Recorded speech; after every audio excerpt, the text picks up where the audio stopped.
Ẹ káàbọ̀ sí ìkànnì Yorùbá Entertainment Gist, níbi tí a ti ń mú àwọn ìròyìn Yorùbá àti àwọn ìṣẹ̀lẹ̀ ní ilẹ̀ adúláwọ̀ wá sí etí ìgbọ̀yìn. Ẹ máa bá wa kálọ. Is it not the pastor that come from Nigeria that always wear white? Ẹ̀yin èèyàn mi, apá mi jábọ́. Only the woman with 3 boys. Mo ní hello? Ó ní yes. Ló máa ń wá sí church àwọn. Mo dẹ̀ jókòó báyìí. Mo ní ó ní yes. Mo kàn jókòó mo ní mo ní are you sure? Ó dẹ̀ bó ṣe bẹ̀rẹ̀ sí fún mi ní story nìyẹn. Bó ṣe bẹ̀rẹ̀ sí fún mi ní story nìyẹn. Bó ṣe ṣí fóònù rẹ̀ pàgám. Bí mo ṣe jókòó mo wò pé bó ṣe sọ fún mi pé òun mọ̀. Mo bá rọra gbé ẹ̀yin èèyàn mi, mo bá gbé fóònù mi sílẹ̀. Mo bá jókòó. Ẹ mọ̀ kan tó surprise mi. Ó ṣe jẹ́ pé the first person when God order your step, kò ní jẹ́ kí èèyàn dààmú. That was how the remaining one is history. Ìyàwó Professor Olu Alo ti sọ fún àwọn family pé òun ò fẹ́ gbọ́ anything lọ́dọ̀ anybody mọ́ torí òun fẹ́ anybody mọ whereabout òun. Bẹ́ẹ̀ sì ló ń sọ fún màmá yẹn pé kó má gba nǹkan kan lọ́wọ́ Professor Olu Alo mọ́. Whereas àwọn màmá yẹn sì ń gba nǹkan lọ́wọ́ prophet yẹn. Oṣooṣù ni prophet yẹn fún màmá yẹn ní nǹkan. Inú ilé tí prophet kọ́ fún wọn ni màmá yẹn sì ń gbé. Ibẹ̀ ni Rotimi Direct wà online tó ti bẹ̀rẹ̀ sí ń ṣépè fún everybody, ṣépè fún gbá, ṣépè fáwo, ṣépè fún ìkọ̀kọ̀ bàbá sásùn. Bẹ́ẹ̀ ni pé prophet yẹn ló lọ gbé ọmọ pa wọ́n. Òun fọ́lá ẹ̀ ló decide pé òun need the privacy òun ò dẹ̀ fẹ́ anybody rí òun. Wọ́n sọ pé yẹn ti sọnù, ọmọ ti sọnù, ọmọ ti sọnù. Ẹ wò ẹ gbọ́ lẹ́nu Sister Maureen kò ní bàjẹ́ fún yín o. Ó sọ fún ìyá ẹ̀ pé òun ò fẹ́ fẹ́ Olualo mọ́, òun ò fẹ́ bá Olualo ṣe kó má gba àkọ́kọ́ lọ́wọ́ Olualo kó kúrò nínú ilé tí Olualo ní tó fún wọn. Màmá ò gbọ́, nǹkan tó dìjà wọn àti màmá nìyẹn. Nǹkan tó dìjà wọn nìyẹn. So, where did I, and you know the worst part of this thing? On my investigation, mo ń béèrè lọ́wọ́ Rotimi nsìn. Before kí Rotimi tó lọ interview ìyá Ìjẹ̀ṣà, ǹjẹ́ wọ́n sọ fún Rotimi pé àbúrò àwọn ò sọnù? Pé ẹ̀gbọ́n ẹ̀ sọ fún ẹ pé òun sì bá àbúrò òun sọ̀rọ̀ ní April here. Pé my sister do not want to have anything to do with Olualo again, that they are no more together. And after that was when you went to interview Mama Ìjẹ̀ṣà. Today said that you said, ẹ̀gbọ́n ló sọ, ó ní kí sọ, ó fẹ́ blackmail ó ń gbowó lọ́wọ́ Olualo ni. So people should understand one thing. We should concentrate more on bí ara Yẹ́misí ṣe máa yá. Àdàbà ọ̀nà ni à ń sùn gbẹ́, iná ń jó ẹyẹlé gbéra ńlẹ̀. Àdàbà online TV òkè láwà téńté. Níbo ni mo believe pé èèyàn lè sọnù ní Europe, especially those of you here.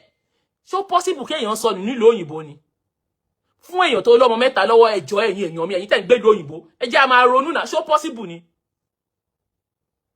Ẹ̀yin tẹ́ ń gbé lóyìnbó ẹjọ́ ẹ dá mi lóhùn. So possible kí èèyàn sọnù nílùú òyìnbó ni. Ẹ dáhùn kí tó go ahead. Is it possible kí èèyàn sọnù ní ìlú òyìnbó kí èèyàn dẹ̀ kọ́ ọmọ kékeré mẹ́ta dání? Ọmọ tó wà under 18. Ẹjọ́, is it possible? Please answer me. A máa jọ ṣe show yìí ni. Is it possible kí ẹni tó lọ́mọ mẹ́ta kó sọnù ní ìlú òyìnbó? Ẹ ti gbọ́rọ̀ ẹ̀. Elizabeth, God bless. It's not possible. It is not possible. Kò possible. Ẹ má jẹ́ kí anybody. It's not possible, my sister. God bless you. Never. Ada fún yín. We are getting there. So, mo dẹ̀ wá wò pé mo jókòó mo ní kíní yìí. Something is not right here. If it's possible, pé Olualo, báwo ni ìyàwó ṣe máa sọnù nílùú òyìnbó? Because they give us the impression that the wife is missing. Wọ́n sọ fún wa pé ìyàwó sọnù pẹ̀lú ọmọ mẹ́ta.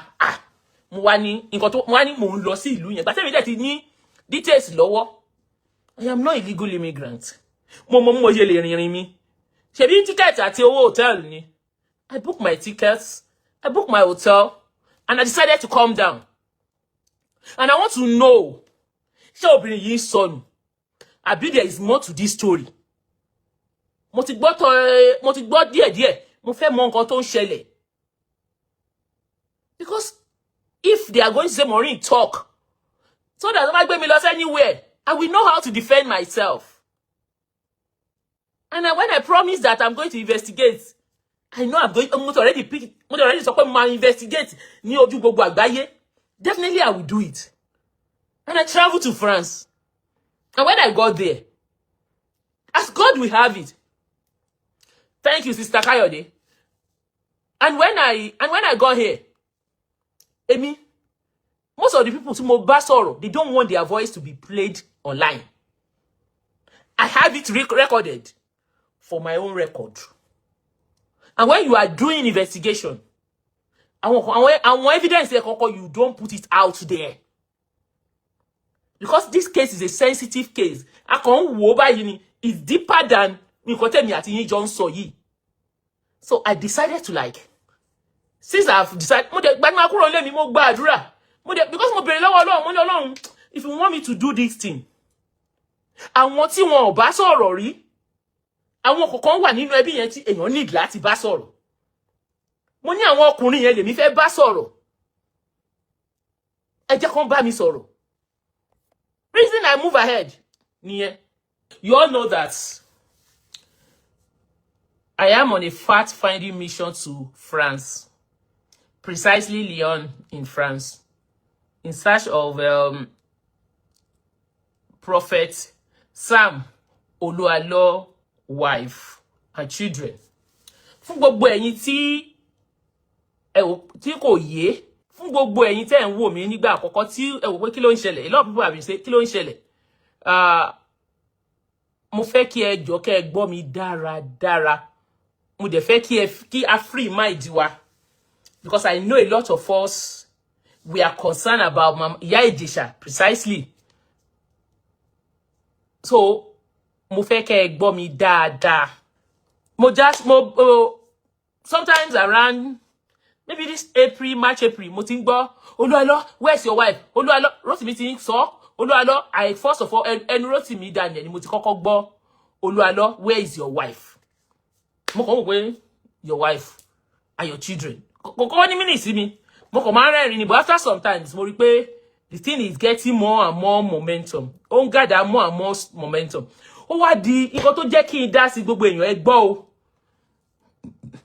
Ó wá di pé mo wá rí pé the first one Major mo gbọ́ pé Major yẹn wá sí orí Rotimi play voice note Major sọ pé òun lòun fún Olualo ní òun lòun dúró fún Yẹmisí bí bàbá. He explained. The next thing tí mo máa rí ṣe ni mo dẹ̀ rí Ìyá Ìjẹ̀ṣà. Màmá yẹn wá ń sunkún. Wọ́n ní màmá 80 years crying. Mo wá pé so problem yìí le tó yìí. Ó wá di ọjọ́ yẹn on that day. Ṣé ni mo dẹ̀ rí Olualo. A day before that, Olualo came online and he said, Ọlọ́run sọ pé kóun má jà. Ọlọ́run sọ pé anybody má gbèjà òun. Òun all his members and everything. Nobody should talk about it. They should leave him alone. That he wants to obey God. Ọlọ́run ní kóun má jà. Mo wá wò pé this was unlike them. You all know when you talk about them. Is it that they bring video down? Is it that they take you to court? And they will start damage control. I was shocked. But my greatest surprise, 3 days later, Olualo gbé lawyer Falana sí orí page ẹ̀ lórí Adanimogo ẹ̀. Mo ní wow. That was why I came out and I did a video to advise Olualo. Mo dẹ̀ ní Olualo, you remember so a few years ago. Mo sọ story ẹ̀, àwọn èèyàn gbé story ẹ̀ wá bá mi. Pé Sakama jẹ́ ni ẹ́ and what you did to them. But a lot of people said, ènìyàn Ọlọ́run Olualo, he's the only man of God. Maureen, you are a marine spirit. You are this, you are that. What did I tell them? And I said, okay, it's just a matter of time. But ASIRI NLA TU. And I left him and I told him that, Olualo, you see, it's better you show them where your wife is. But also, you don't need láti máa compel to go and bring your wife. Your wife's family ló ní right. Our online family. We can't compel you. But if you can show Ìyá Ìjẹ̀ṣà, kí Ìyá Ìjẹ̀ṣà tell us that òun ti bọ́ ọmọ òun sọ̀rọ̀, nobody will draw you again. That it shows a lot of mo dẹ̀ sọ tèmi mo kúrò ńbẹ̀. Olualo ò máa ṣe nǹkan kan o. Ṣe ni the next thing tí máa rí ni damage control started. That was how I didn't even want to talk. But to my greatest surprise, my inbox was full. And mama agbalagba, you remember when I was doing show here, people were begging, Morning, do something, do something, do something. And I said, no. Say, I don't know the genesis of this story. Secondly, me ò fẹ́ kó dàbí pé mo gba case oní case ṣe. But when the whole thing, I thought solution ma wà, kò sí solution. Olualo ignore, kò dá wọn lóhùn. Mama Ìjẹ̀ṣà ò rí ọmọ wọn. And another Ayọ̀ méjì. Ó wá tún wá bá mi nínú inbox àgbàlagbà àwọn bí 80 yẹn. There's one grandmama, she called me. The mama called me and started crying. Pé kí n jọ kí n bá àwọn wá. Mo wá wò pé, you see, ẹ̀yin èèyàn ẹ mọ̀ bí àwọn èèyàn ṣe, bí àwọn arúgbó yẹn ṣe ń feel because of this particular story. Ṣé ká ní ìyá Ìjẹ̀ṣà ò jáde sun ẹkún tó sun online yẹn ni, kò ní le tó yìí. So, and I said, okay. I didn't want to do it.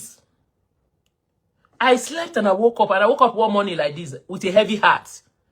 Mo kàn rí pé, I just felt I should help. Ẹ̀yin èèyàn máa gbọ́ mi o. Mo bẹ̀ yín ẹ fún mi time. I just felt I should help. That was why I decided to. But I cannot help without knowing the genesis of what I want to talk about. Ẹ̀yin èèyàn mi ẹ jọ̀ọ́, ẹ máa gbọ́ mi. Bí tí mo bá gbà jẹ̀bi, ẹ jọ̀ọ́ ẹ he mi o. Mo wá wò pé, but do you know that this story is already on social media? And gbogbo nǹkan tó bá ti wà lórí social media, ó ti di collective responsibility, everybody. Especially those of us that have voice. Tó bá fẹ́ ràn wọ́n lọ́wọ́, you lend them your voice. That's the way it is. I've break stories in the past. I've break big stories. Tó jẹ́ pé gbogbo blogger ló máa gbé. So kò sí big deal nínú ẹ̀. And anybody that approach me, I won't fair come by, I always give them. No, the thing is, anybody might be come out the video me, I become share anything. But what do I want to bring out? I decided to okay, let me investigate. And my mo fẹ́ bẹ̀ yín, mo fẹ́ ká di nǹkan mọ́ ẹ̀yin ọmọ Yorùbá, because àbòsí pọ̀ láàrin wa. Mo ò dẹ̀ fẹ́ báyàn kankan jà. Mi ò dẹ̀ fẹ́ àbòsí rárá, mi ò dẹ̀ fẹ́ kí èdè àwọn Olualo kó mú wa. Because you see all this type of thing, ni ò jẹ́ kí ìlọsíwájú wà láàrin wa. Kí ni mo ṣe? I've started talking about it. I didn't talk to anybody. I see because I now went on YouTube one day. There's this 70-year-old woman from Ekiti. Táwọn Olualo gbé dìde tó ń ṣe damage control. Ìyẹn gangan ló bí mi nínú jù. For those of you, if you follow this story very well, you will know that video, that audio. Ìyá yẹn ò gbójú jáde. Kò sí orúkọ tí ìyá 70 years yẹn kò pe ìyá Ìjẹ̀ṣà tó. Ó ní àwọn ọmọ ìyá Ìjẹ̀ṣà ń sá fún. Kò sí nǹkan tí ò sọ tán ẹni tó bá rántí dáadáa. That was when, and mo dẹ̀ rí pé wọ́n ti ń attack Rotimi left and center. And I understand this is their strategy. The next thing that will happen is tó bá ti ń ṣe good story. Tó bá ti lé ẹmú tó ń rí ẹmú, tó bẹ̀ẹ́ tó gbà. They will be looking for how to attack you. I'm not surprised. It's a normal thing, don't she? And I picked that story. Mo kàn lọ gbé voice note here. I brought it and I did a story and I told mo de sọ pé irọ́ ni Kini your damage control arrange lele yo. And eventually ó turned to arrange. And you see the way it works. What did I do? That is when I said I want to know what is going on. Pé ṣé lóòótọ́ ni Yemi sin Sonu ni. Kí ló ń ṣẹlẹ̀ go. I want to know. That was Kini 70 years yẹn ni. Mo rí pé mo wá síbẹ̀ mo ní ẹ̀yin ọmọ ìyá yìí tó bá jẹ́ lóòótọ́ ni wọ́n sọ ilé nípa ìyá yín. Kẹ́ẹ̀dẹ̀ jáde sọ̀rọ̀ pé lórí ọmọ àlè ní ẹni tó bá wò mí á rántí pé mo sọ bẹ́ẹ̀. That was how tí mo dìde tí mo wá bẹ̀rẹ̀ sí ṣe investigation. Mo dẹ̀ àmì ò bá Rotimi sọ̀rọ̀ ní gbogbo time tó ti ń ṣe story yẹn up till after that incident. Mo ti ṣe investigation mi, mo ti gbọ́ oríṣiríṣi. I went to Rotimi. Ẹ̀yin èèyàn mi ẹ máa gbọ́ mi o. Mo dẹ̀ send message to Rotimi. Bro Rotimi, how are you o? Ó bá pè mí. Before then, ó ti gbé mi síta ní orí page, ó ti dúpẹ́ lọ́wọ́ mi. Mo ṣe tí mo lend my voice. Mo dẹ̀ ní no problem. Kí la wà tí bíbà yìí fún? I love what you are doing. I believe in what you are doing. So why tí màá mi fi ní support ẹ? Mo lè má sọ̀rọ̀, but I love what you are doing. The next mo dẹ̀ pé, mo ní bro Rotimi, mo ní wọ́n ti bẹ̀rẹ̀ damage control. And you all know that my phone is in automatic recording. Ẹni tó bá mọ̀ mí dáadáa mọ̀ pé tó bá jẹ́ lórí àwọn kan báyìí mo máa ní evidence mi lọ́wọ́. Mo dẹ̀ ní bóyá rántí mi. Ó dẹ̀ pè mí. Mo ní onísítà mo ní àwọn people yìí ti bẹ̀rẹ̀ damage control. Mo ní wọ́n yẹn ń parọ́ tó attack ẹ life right center. Pé kí ló ń ṣẹlẹ̀ gangan. Mo ní you know what? Mo ní you see they've done that. Mo ní ìyá yẹn. Mo ní ìyá oní 70 years yẹn. Mo ní we need to reply. Mo ní kó fún mi ní nọ́mbà ìyá Ìjẹ̀ṣà. Ẹ máa gbọ́ o. Mo ní ẹ fún mi nọ́mbà ìyá Ìjẹ̀ṣà sister fẹ́ pé I want to ask them some few questions because ìyá yẹn sọ àwọn ọ̀rọ̀ kan tó heavy níbẹ̀ yẹn. Mo ní that's all. Mo ní I want to help and I want to know the reason. Mo fẹ́ get to the genesis. Mi ò lọ lẹ́yìn ẹ̀ lọ ṣe anything. Mo dẹ̀ ní okay ó dẹ̀ ní no problem. Ọjọ́ yìí ó dẹ̀ sọ fún mi pé àwọn ìgbésẹ̀ táwọn gbé àwọn ti lọ sọ́gbà ọlọ́pàá, àwọn ti competition mọ́ olualo, àwọn ti gbọ́ wọn táwọn ṣe ó dẹ̀ ṣàlàyé fún mi dẹ̀ ní fine. Mo ní but I would like to speak with that mama. Mo fẹ́ béèrè àwọn question kọ̀ọ̀kan lọ́wọ́ wọn àti sister wọn Yẹ́misí yẹn ó dẹ̀ ní no problem. I'm going to tell them that my sister wants to speak with them. Mo ní ọmọdé ẹ̀ tí mo fi wá báyìí. Mo ní torí pé wọ́n sọ pé without Rotimi Foundation kọ́ má bẹ̀ anybody sọ̀rọ̀. Mo ní and besides mi ò dẹ̀ fẹ́ lọ ṣe lẹ́yìn ẹ̀. Ó dẹ̀ ní okay I'm going to send you I will send it to me. Tí Rotimi bá máa send the number sí mi bóyá lọ́la. Tó bí kò wá rí number kò wá fẹ́ mú number dẹ̀ kò pè mí kò bá mi sọ mọ́. Ẹ bá gbọ́ ẹjọ́ bí tí mo bá sọ ọ̀nà ẹ máa he mí o. Kí tó sọ nǹkan tí mo fẹ́ sọ lálẹ́ because nǹkan kan mo gbọ́ lórí program ẹ̀ lánàá. Lèmi ṣe wá sọ nǹkan tí mo sọ yìí. Mi ní nǹkan tí fẹ́ gbà lórí ọ̀rọ̀ Yẹ́misí o. Mi ò ní. Ó lóun máa send number sí mi. Bóyá wọ́n dẹ̀ change wọn fẹ́ fún mi ní number o. Kò bóyá wọn fẹ́ kí n at least cause demand is kó pè mí. Kò ní Kini yìí ẹ fi ẹ̀jẹ̀ ṣe Kini báyìí. Rotimi did not get back to me as I speak. Kò pè mí kò send number. Mo dẹ̀ wò pé mo kàn rẹ́rìn ni. Ṣé bẹ́ẹ̀ mi ni? When I meet something, anything bá fẹ́ ṣe màá ṣe. Tí bá ready but mo fẹ́ investigate. Ṣé bẹ́ẹ̀ mi mo wá information. I will look for it and I know how to get information. Èmi ni now. Mo kàn rẹ́rìn ni. Me I started laughing when he didn't do it and I started my story. And I didn't bother to contact him anymore. Ó ń ṣe tiẹ̀ mo ń ṣe tèmi. Mi ò pé mi ò bá sọ anything. Òun wá Yẹ́misí èmi náà dẹ̀ ń wá Yẹ́misí. Since mo dẹ̀ bẹ̀rẹ̀ sí gbà tí mo dẹ̀ get information tí mo rántí ìgbà tó ní ó lọ́mọ mẹ́wàá sí Gbogbo mo padà wá mo sọ fún yín gbogbo irọ́ tó ń pa online I come out I will say this is it irọ́ lélẹ́yìí òtítọ́ lélẹ́yìí irọ́ lélẹ́yìí. So ẹ̀yin èèyàn mi níbo mo gbàjẹ̀bí ń bẹ̀ yẹn ṣé mi ò lọ bá ní tí ò bá fẹ́ kí n bá yà sọ̀rọ̀ kí ló tí ò sọ fún mi I don't want you to talk to her. He didn't tell me he said I will send the number to you kò send the number sí mi. The next thing tí máa rí mi ò gbọ́ nǹkan kan. Èmi dẹ̀ ní contact family náà lọ́wọ́ mo kàn rẹ́rìn ni but I thought he's the one in charge because he demanded it. The same goal ni àjọ ń work towards. I love what he's doing. Pé kóbìnrin rédíò kọkùnrin jẹ́ rédíò and it's not about my own concern is about the welfare. Safety Yẹ́misí obey is more important than any other content. I'm not been doing content all these days. To my greatest surprise, nǹkan tí mo gbọ́ lánàá ló jẹ́ kí n wá sọ nǹkan tí mo fẹ́ sọ nísìn. Sister Elizabeth Alabi, I love you too, my sister. How are you?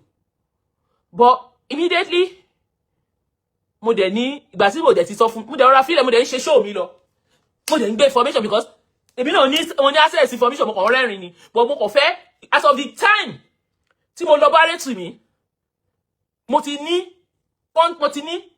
the right mo ti ní a contact àwọn tó yẹ kí n ní. You are not as a matter of fact the case is on public globe anybody can talk about it. God bless you ma. But as of the time tí mo lọ bá my sister you are not at fault but I tell you the truth you may not like it. Okay. But as of the time tí mo lọ bá mo ti ní gbogbo nǹkan mi lọ́wọ́ but mi ò ní nǹkan tí fẹ́ sọ but mo ní láti address eléyìí because mo gbọ́ ọ̀rọ̀ kan lórí platform ẹ̀ lánàá and I least expected it and mo ní láti respond and I was smiling gbà tó dẹ̀ tí wá bá mi mo dẹ̀ ń ṣe nǹkan mi lọ Ṣebí òótọ́ ni mo dẹ̀ ní èmi ò ní lọ sẹ́wọ̀n.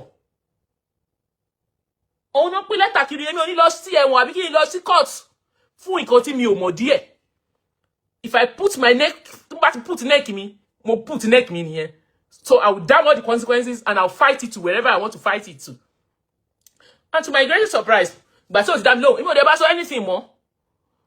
Mo dẹ̀ ní pé mo dẹ̀ jókòó ìgbà mo dẹ̀ mọ bí tí mo dẹ̀ sọ bí tó wà. And I needed some information, more information. Oh, they were why Europe la wà now. Wà mọ DOB, wà mọ so many things.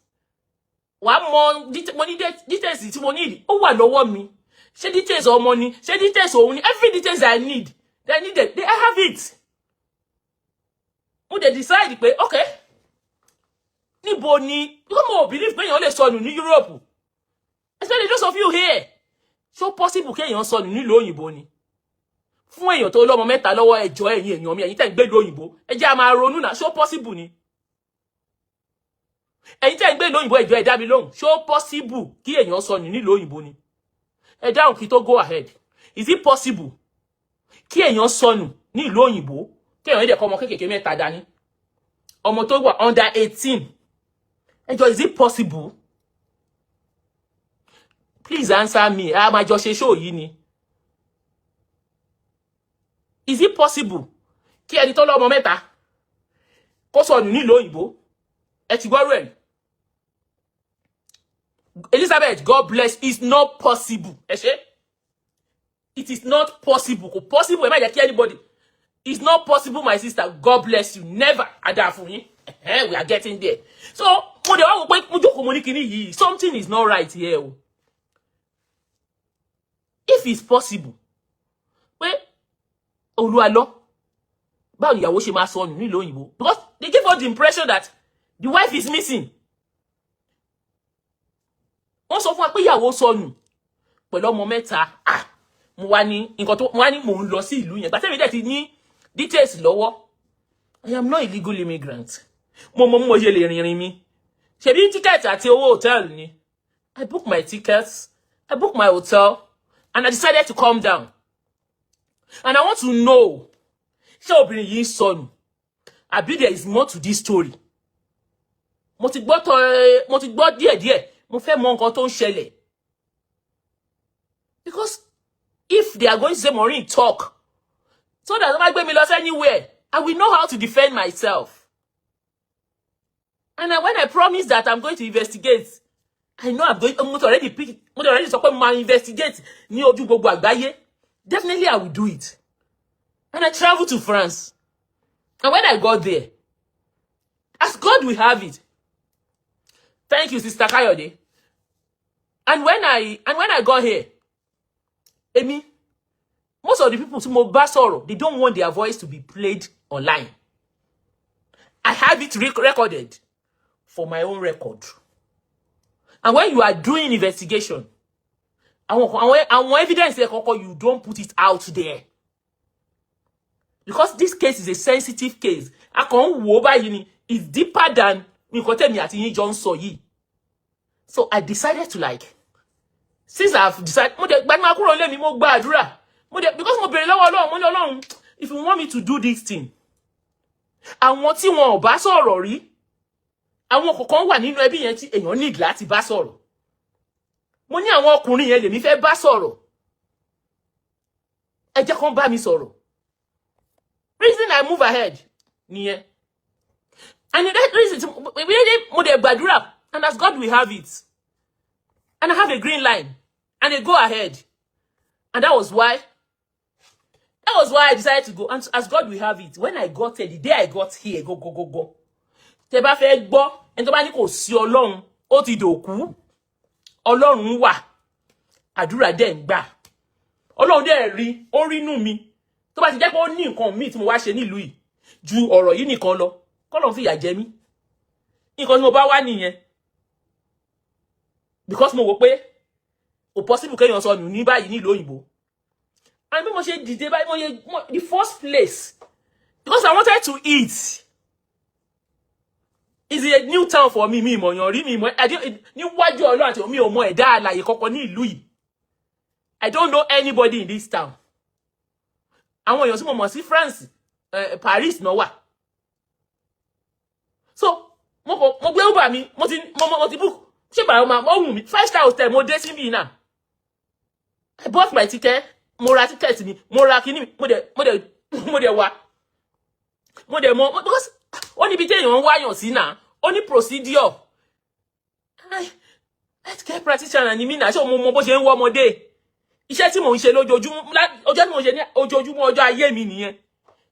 I deal with children. So, àti wá ọmọdé, mo procedure ta fi ń wá ọmọdé ní UK. And either you like it or not, my people, it's the same procedure all over Europe. Kò ń ṣe Nigeria. Mo bèèrè lọ́wọ́ àwọn member Rotimi tó wá sórí platform nígbà tá à ń sọ̀rọ̀ lórí TikTok. Wọ́n láwọn ti comb the whole of France. Àwọn ò rí traces yẹ mi sí. Ẹ máa gbọ́ o. Mo wá ní ṣó possible ṣá. So that thing ó fún mi ní concern. So mo dẹ̀ wá on a fact finding mission pé tó bá jẹ́ lóòótọ́. Ẹ jẹ́ kí mi náà wá tí mi bá ti rí. Tí mi ò dẹ̀ rí clue. I will go back and I'll come and tell you people.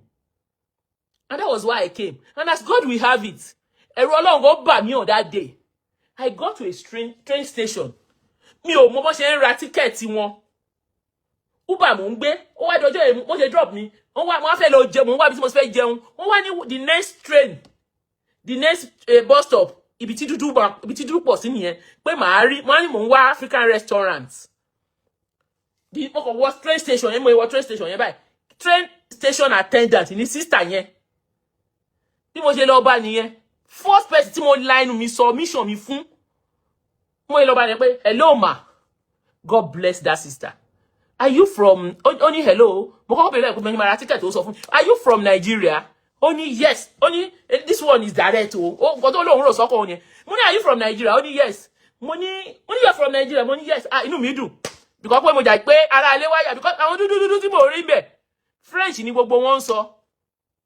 Only ohun from Nigeria. Only I am not Yoruba. Mo ní are you Yoruba? Only no. Mo wá ní àti Yoruba àti Benue àti Hausa ìkan náà ni gbogbo wa Naija bi. Ó wá ní are you new? Mo ní yes. Mo wá ní pé mo ti ń wáyàn ni níwájú ẹ Ọlọ́run àtèyàn. Ó ní mo ń wáyàn mo ní mo ní bọ̀ kó má worry pé kò lè mọ ẹni tí. Ó ní why do you say so?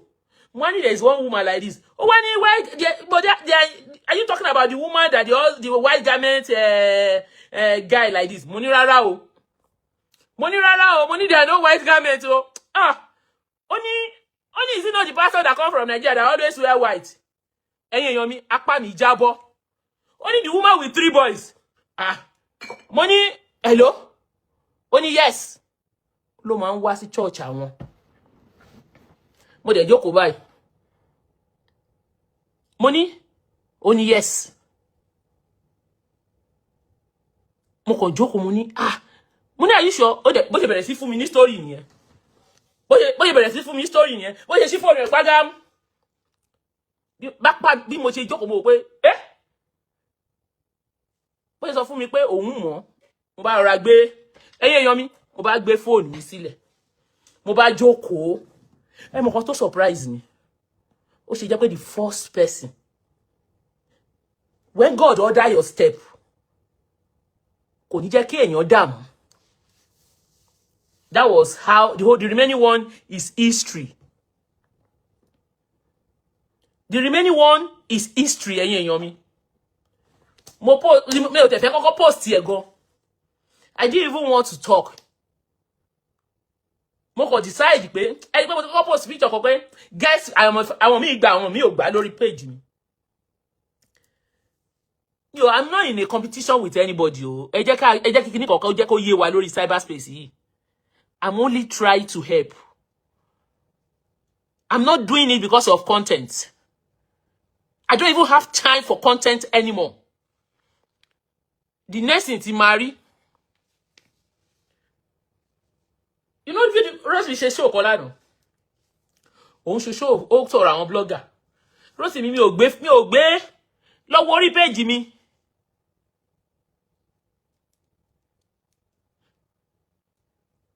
Ẹ lọ orí page mi o. Mo ò gbé content kankan, mi lọ gbé content ẹ kankan. Kí n máa sọ anything o. I am not creating content because I want money. This thing that you see that I'm doing, mo fẹ́ ṣàánú ni o.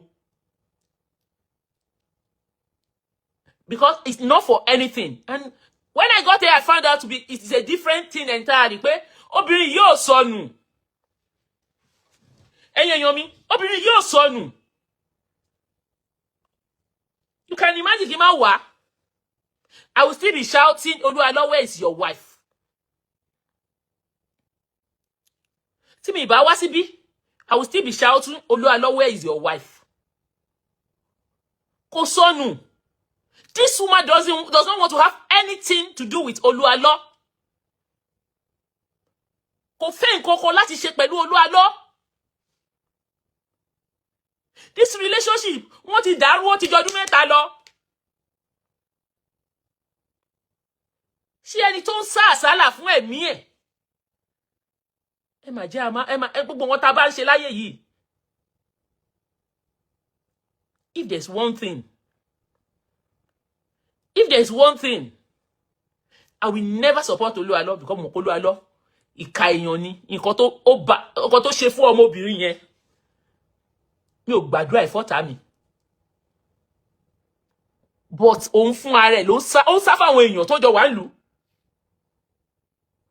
Kò fẹ́ kí Olualo wá síbi tó wà rárá, ó sá fún Olualo. Ó ń sá àsálà fún ẹ̀mí ẹ̀ lọ́wọ́. Olualo fún ara ẹ̀. Ó ń wá kiri. Olualo wá wọn lọ sí school. Ó wá wọn lọ sí police station. Ó wá wọn káàkiri, ó wá wọn. Kò dẹ̀ wá wọn. Ìgbà tí Rotimi ṣẹ̀ṣẹ̀ bẹ̀rẹ̀ sí pariwo yìí lòun náà bọ́ síta ló bẹ̀rẹ̀ sí wá wọn tó rí pé wàhálà ni. Ẹ dẹ̀ mọ̀ bí ìlú òyìnbó ṣe rí. Ẹni tí ẹ bá fẹ́ rí lẹ máa rí. Ẹni tí ẹ bá fẹ́ rí ẹ sọ fún ìjọba pé I don't want to see this person.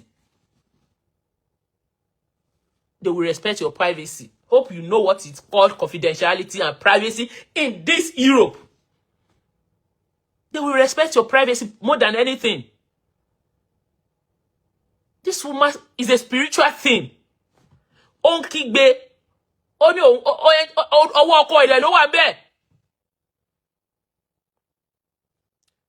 Ó ń sá àsálà fẹ́mi ẹ̀. Nǹkan tó ṣe ìrìnàjò tó ṣe títí tó ya ẹlẹ́dàá ara ilé ṣẹ̀ṣẹ̀ ń yá ni. So kí ni mo gbà jẹ̀bi? Àwọn òpònú kan wá lọ síbẹ̀ ó lé mi ológo àná. Pé àtẹ̀lé tó lọ sí France tó jẹ́ ológo àná. Ìyẹn èmi ológo àná. Nobody stop me from creating content. And for those of you that don't know, it's consistency. Tí bá decide ní ojoojúmọ́ tí bá ń jáde bí mo ṣe ń jáde tẹ́lẹ̀. Kò sí nǹkan tó ṣe mí, àwọn èèyàn á máa wò mí. I don't have that time anymore. There is one woman that God, that's why she don't want to talk to her mother because she does. People will know where. God bless you. Kò fẹ́ bá màmá sọ̀rọ̀, kí ni díẹ̀ tó fi bá ìyá ẹ̀ sọ̀rọ̀? Ó sọ fún ìyá ẹ̀ pé òun ò fẹ́ fẹ́ Olualo mọ́, òun ò fẹ́ bá Olualo ṣe kó má gba kankan lọ́wọ́ Olualo kó kúrò nínú ilé tí Olualo ní tó fún wọn. Màmá ò gbọ́, nǹkan tó dìjà wọn àti màmá nìyẹn. Nǹkan tó dìjà wọn nìyẹn. So where did I and you know the worst part of this thing? On my investigation, mo ń béèrè lọ́wọ́ Rotimi nsìn. Before kí Rotimi tó lọ interview ìyá Ìjẹ̀ṣà. Ǹjẹ́ wọ́n sọ fún Rotimi pé àbúrò àwọn ò sọnù? Pé ẹ̀gbọ́n ẹ̀ sọ fún ẹ pé òun sì bá àbúrò òun sọ̀rọ̀ ní April here. Pé my sister do not want to have anything to do with Olualo again, that they are no more together. And after that was when you went to interview Mama Ìjẹ̀ṣà. Today said that you said, ẹgbẹ́ ló sọ, ó ní kí sọ́ọ́sì sọ, ó fẹ́ blackmail ó ń gbowó lọ́wọ́ Olualo ni. So people should understand one thing. We should concentrate more on bí ara Yẹ́misí ṣe máa yá. Not by fighting. Not by calling àwọn ológo èní ológo àná. In all standard, mi ò make noise ni. Mi ò kì í ṣe elébi. Mi ò kì í pariwo ni. Pẹ̀lú ọmọ ọdẹ máa make lórí íńtánẹ́ẹ̀tì máa san fún yín lóṣù. mi ò kì í ṣe ológo àná o.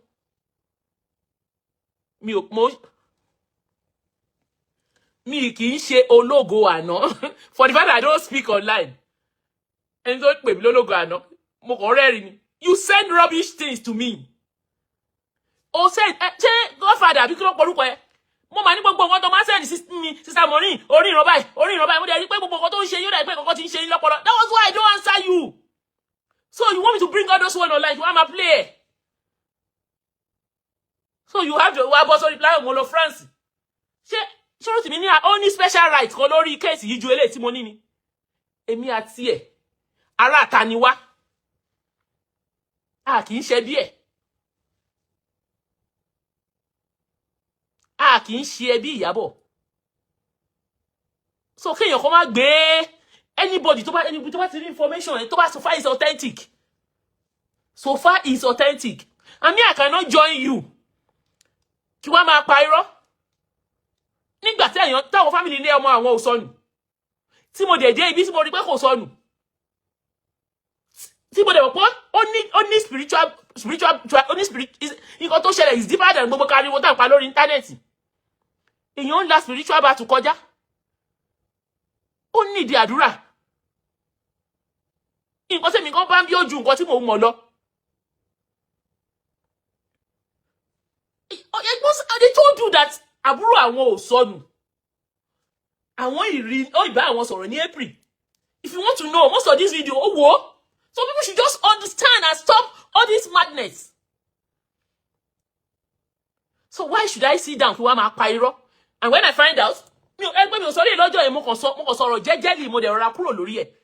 But you going on your platform láti máa sọ fún èmi whereas mo ti wá bá ẹ pé I want to speak to these people. Ṣé o rò pé mo ní contact wọn lọ́wọ́ ni? I just decided not to. I just want to give you regard. That was why I did it. Mo kò rẹ́rìn ni. Ẹ wá pè mí lógo àná. Nǹkan tọ́lọ́run ṣe fún mi tẹ́yìn tẹ́ bá ní half ẹ̀ ni. Ẹ ní la ẹnu yín kẹ́ máa sọ rádaràda. Bọ̀ wọ́n ní ìbùkún ní fọ́ọ̀mù ọ̀dọ́ náà. Tó fọgbọ́ ṣe bọ́ èmi o. Tí bá máa lọ kóòtù. Tí bá máa ṣe kéèsì. Máa mọ nǹkan tí mo fẹ́ ṣe kéèsì lé lórí. Tó wá máa sùn mí sí kóòtù. Máa mọ nǹkan tó fẹ́ sùn mí fún. Kì í ṣe àhesọ. Can you come out to say that wọ́n sọ fún ẹ pé Iyabo ò sọnù? Kó tó bẹ̀rẹ̀ this your where is your wife? Where is your wife? Iyabo ò sọnù. Wọ́n fẹ́ ra wọn mọ́. He doesn't want to have anything to do with Olualo. She's fighting for her life. So people should understand. Reason tó fi pè ìyá ẹ̀, ṣé ó yá ẹ̀ ló ó pè ìyá ẹ̀ ó fún ìyá ẹ̀ ní instruction. Pé màmá, irú èèyàn tí Olualo jẹ́ leléyìí. Òun ò fẹ́ Olualo mọ́. Òun ò dẹ̀ fẹ́ anything to do with him. Pé ìyá òun gbọ́dọ̀ gbowó kó ìyá òun kúrò nínú ilé ẹ̀. Ìyá dẹ̀ gbà as we speak màmá sì Olualo sì ń sanwó fún màmá yìí look after màmá. Nǹkan tó bí ọmọ ẹ̀ nínú nìyẹn. So ẹ jẹ́ ká máa gbogbo nǹkan tá bá ń ṣe. Ẹ jẹ́ á máa rò dáadáa o. My concern should be bó ṣe máa gbàwé. Bí ó ṣe máa get out of her present situation. Not about content. Not about anything. Kò sí nǹkan tó Olualo fẹ́ ṣe. Olualo sì ṣe nǹkan tó fẹ́ ṣe. Ó ti gbọ́mọ lọ́mọ wá láti Nàìjíríà. Ó ti fi ṣe nǹkan tó fẹ́ ṣe. Gbogbo yín concern gbogbo wa ní ká wá bí Ọlọ́run ṣe máa rà padà. I don't know. Títí láyọ̀, I don't know. Because mama, member Olualo ni mama is very close to Olualo. Mama ara touch Olualo ló ń lọ. Mama Olualo mama is more or less like Olualo is more or less like ọmọ mama. Mama ò accept nǹkan tí gbogbo wọn sọ. So people should understand. Ó dẹ̀ mọ̀ pé tí òun bá ìbá ìyá òun sọ̀rọ̀. Olualo máa get information ń bẹ̀. Kò dẹ̀ fẹ́ kí Olualo mọ whereabout òun. Tí ó bá dúró sí bíbá ilé mi. Tí ó máa change number. Ó ń change number, change gbogbo everywhere káàkiri ni. So kò sọnù. Ó wà nínú bí tí mo wà yìí.